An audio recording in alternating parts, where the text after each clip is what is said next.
Kaum milenial nih yang seperti apa sih gitu? Kalau rumah komersil itu yang pasti kalau buat anak muda yang pertama pasti harganya mahal.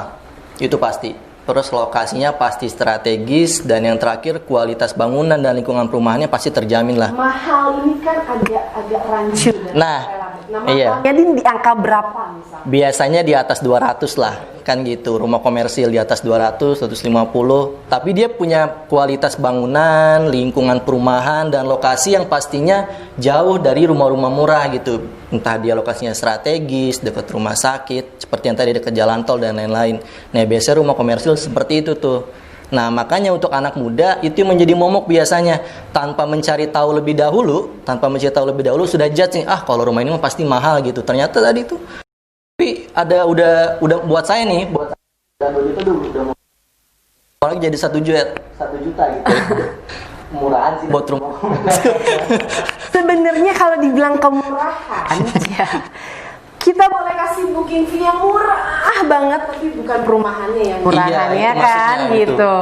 Nah, booking fee-nya itu kenapa dibikin 1 juta? Itu kenapa Pak Mar?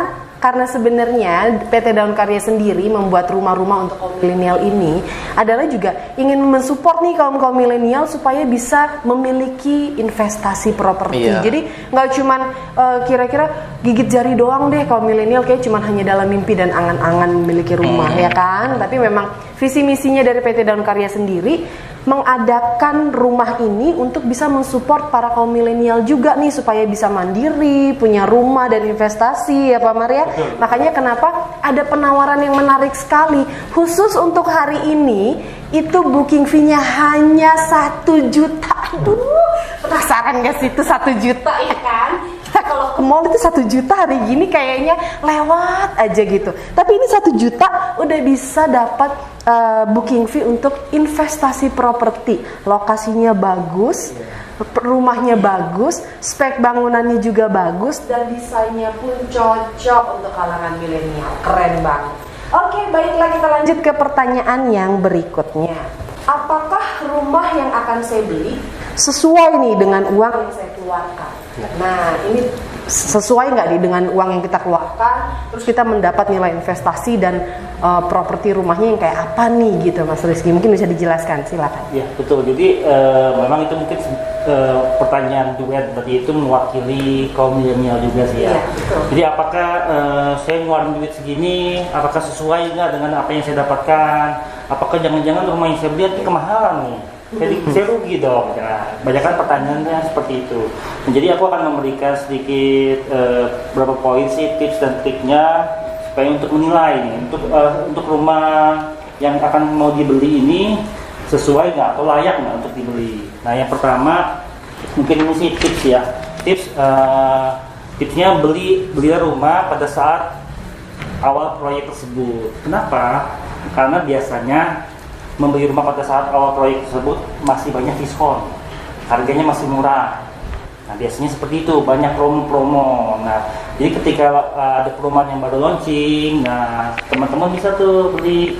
Nah, biasanya tanyakan aja ada promo apa, ada diskon apa. Nah, biasanya itu masih murah. Nah, itu yang pertama. Yang kedua, yang pasti observasi atau compare dengan perumahan-perumahan di sekitarnya.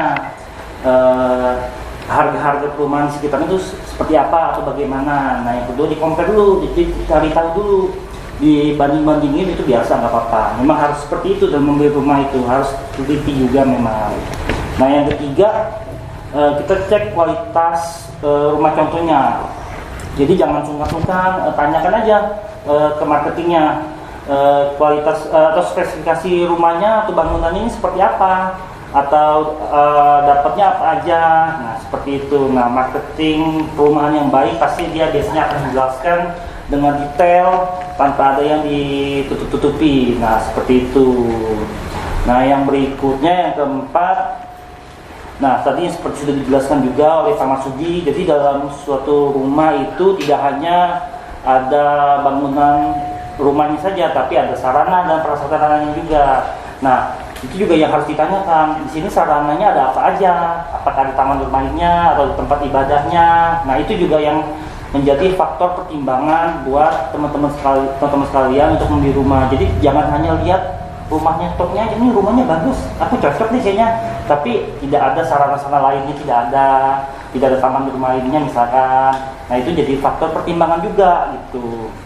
Nah infrastrukturnya juga bagaimana, kualitas jalanannya seperti apa, lebar jalanannya berapa, apakah terlalu kecil, terlalu sempit atau tidak. Nah itu menjadi tolak ukur juga, dan penilaian juga dari penting.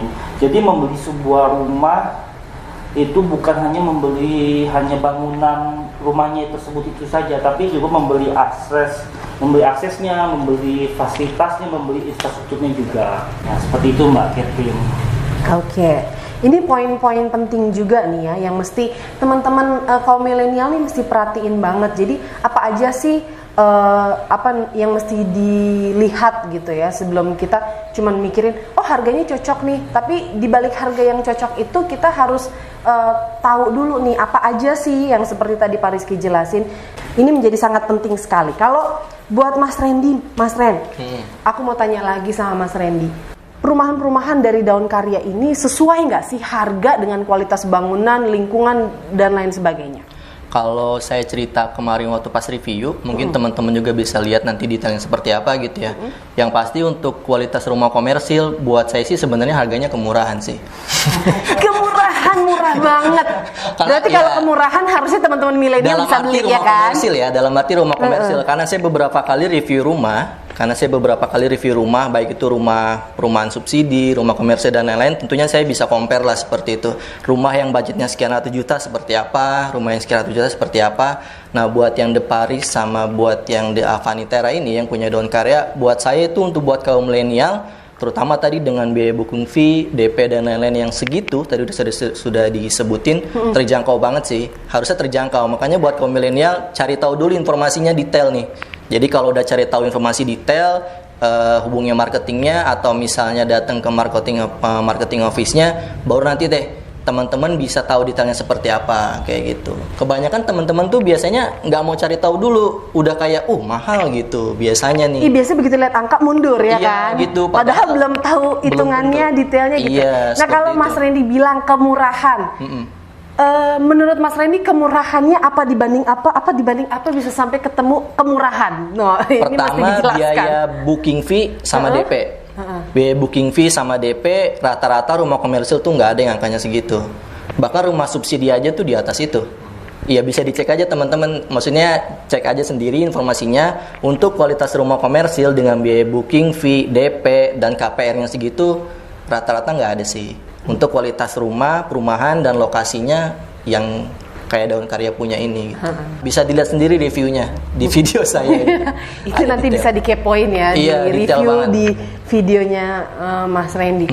Jadi pertama kali biasanya kalau misalnya udah kayak kita cari informasi rumah, yang pasti pertama kali dilihat adalah brosur. Di brosur biasanya sudah tertera tuh spesifikasi bangunan, detail lokasi, denah dan lain-lain. Nah, untuk tahu detailnya benar atau enggak, biasanya kita cek rumah contoh. Betul. Misalnya taruhlah satu rumah yang punya Daun Karya, dia speknya misalnya pondasi batu kali, terus misalnya temboknya hebel dan lain-lain. Setelah itu kita compare lihat rumah contoh. Nah, pertama kali lihat rumah contoh, kalau teman-teman sudah melihat perumahan satu atau dua perumahan, biasanya bisa compare tuh. Oh, ini bagus atau enggak, ini kurang bagus atau enggak. Dari mulai temboknya seperti apa, sikunya, catnya, keramiknya. Kalau bahas rumah detail deh pokoknya. Iya, tapi biasanya kalau buat teman-teman yang sering kepo, rumah 1, rumah 2, rumah 3 misalnya ini, bisa ngebandingin deh bedanya seperti apa, kayak gitu. Udah pasti kelihatan ya. Kelihatan banget sih beda. Apalagi nih Mas Randy yang suka banget nge-review. Nah, biasanya YouTuber itu kan jauh lebih netral, walaupun dengan bahasa-bahasa positifnya yang tidak bermaksud julid sebenarnya ya, tapi lebih apa adanya menceritakan, ya kan, gitu. apa adanya mereview. Bilang nggak bagus. Iya kan, dong, benar. Jadi memang itu tentang pernyataan dari Mas Randy sendiri. Itulah yang dibilang kemurahan. Harganya mungkin boleh kemurahan karena spesial buat teman-teman milenial, tapi dengan spek dan kualitas bangunan serta lokasi yang nggak murahan. Kita nggak kaleng-kaleng gitu ya Mas Ren. Iya. Jadi pokoknya keren banget ya perumahannya dari Daun Karya gitu. Nah ini nih aku juga penasaran nih, ada pertanyaan yang kelima. Mungkin antara Pak Mar atau Mas Rizky yang bisa jawab. Pertanyaan yang terakhir nih, apakah saya mampu membayar cicilan. Ini biasanya kan ya kalau kaum milenial agak-agak